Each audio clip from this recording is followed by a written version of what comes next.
కేంద్ర మంత్రి బండి సంజయ్ మరోసారి హాట్ కామెంట్స్ చేశారు. భారత్లో ఉండాలంటే వందే మాత్రం పాడాల్సిందేనన్నారు. అసెంబ్లీలో ఎంఐఎం ఎమ్మెల్యేలు వందే మాత్రం ఆలపించలేదని మండిపడ్డారు.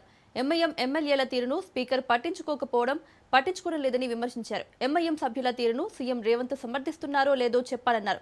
బీజేపీ అధికారంలోకి వస్తే ఎంఐఎం ఆటలు సాగనివ్వబోమన్నారు.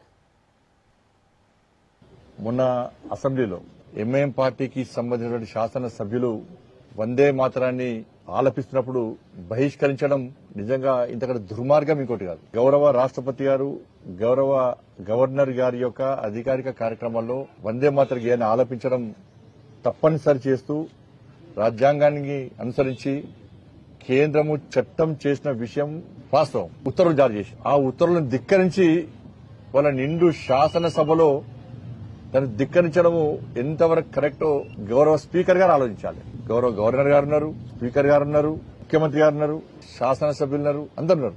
వాళ్ళ కనీసం ఎవ్వరు కూడా వారించకపోవడం, ఇది తప్పు అని చెప్పి వాళ్ళని కనీసం చెప్పకపోవడం, ఇది ఎంతవరకు కరెక్టో శాసనసభ్యులు గౌరవ స్పీకర్ గారు ముఖ్యంగా ఆలోచించాలి. ఎందుకంటే శాసనసభ్యుల మీద చర్యలు తీసుకునేటువంటి అవకాశం ఎవరికి లేదు. వాళ్ళ కస్టోడియన్ ఎవరు? స్పీకర్కి అధికారం లేదు. ఇప్పటికే ఎమ్మెల్యేల పార్టీ ఫిరాయింపుల వ్యవహారంలో స్పీకర్ గారు తీసుకున్న నిర్ణయం పట్ల ప్రజలందరూ కూడా నవ్వుకుంటున్నారు.